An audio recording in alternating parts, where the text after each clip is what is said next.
Thank you for having me. It's a pleasure to be here. This is incredible. We can't wait to learn more about your journey and contributions. Let's get started, shall we? Now, with our first question.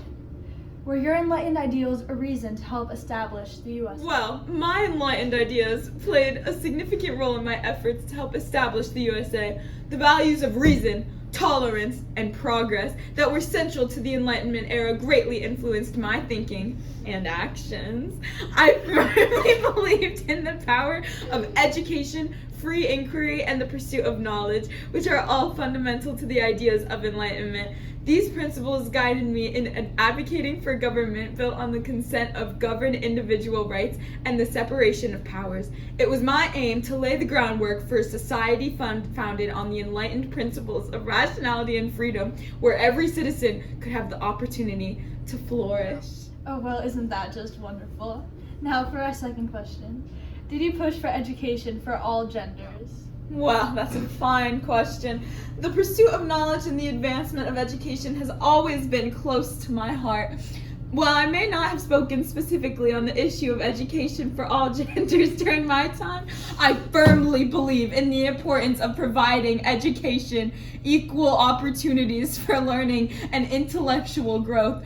It is through education that individuals, regardless of gender, can contribute meaningfully to society and achieve their full potential. Let us continue to advocate for inclusive and accessible education for all, recognizing the inherent value of diversity and the empowerment to our community. Together, we can strive to create a more equitable and enlightened world for future generations. I completely agree. I also think that the enlightened thinkers are amazing.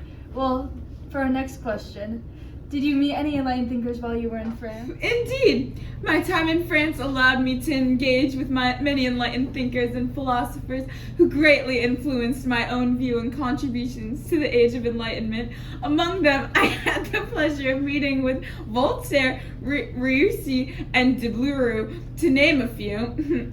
Our discussions on reason, liberty, and progress were enlightening, and their ideas continued to shape the intellectual landscape of time.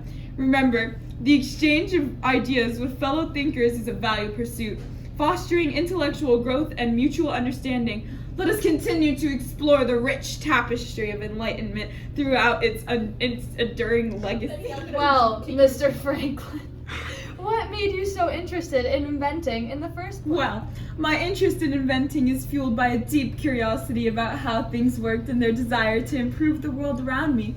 I found joy in solving problems and creating new things that could help benefit society. I want the world to keep exploring and innovating. My young friend, for the world is full of opportunities with a curious mind. Mr. Franklin, may I ask, did you invent things in order to earn money for the greater good, or just because you were filled with good ideas? I must say, my motivations for inventing were a combination of all those reasons. While I did hope to earn a living from some of my inventions, such as the Franklin stove and the lightning rod, I was also driven by a desire to improve the lives of others and contribute to the greater good of society. It has always been my belief that knowledge and innovation should be used to benefit mankind as a whole, and of course, I can't deny that I was also filled with good ideas and the excitement of creating something new. So, essence, it was a mix of financial, altruistic, and creative motivations that led me to invent. You mentioned some of your inventions, the lightning rod and the Franklin stove. Well, I was wondering, what was an invention in which not many people know about, and how did this invention come to play? Well, that is just a great question. One of my lesser-known inventions is the glass harmonica, a musical instrument made of glass bowls mounted on a spindle and played by touching the rotating glass with moistened fingers. The idea for this invention came to me after attending a concert where musicians played wine glasses by rubbing the rims with wet fingers. Intrigued by the ethereal and haunting sound, I set out to create a more versatile instrument.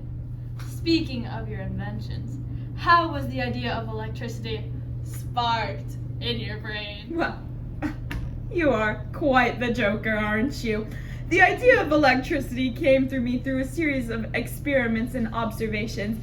I was always curious about the nature of lightning and its potential for harm. Through my kite experiment, I was able to determine the connection between lightning and electricity, leading to the invention of the lightning rod for protection against lightning strikes.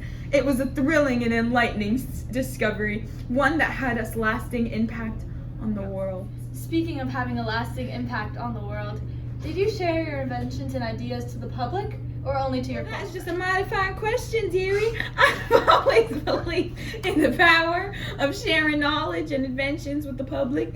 It is through open exchange and collaboration that we can advance as a society. I have published many of my ideas in newspapers, pamphlets, and books, hoping that they may benefit the greater good. In fact, I have found great joy in seeing others build upon my work and contribute to the constant progress of our young nation. So I encourage you to share your own ideas and creations with the world, for it is through this openness that we can truly be together. I couldn't help but to notice the chemistry between the two of you. And I was wondering then, how did you and your lovely wife come to be? Is there an epic love story? I think my wife should take the handle on this one. The story of our courtship with my beloved husband, Ben Franklin, is a tale of endurance and commitment. We met when he was a little boy working as a printer in Philadelphia, and I was the daughter of his landlord. Despite our initial attraction, the circumstances led us to separate for a time, during which he traveled to England.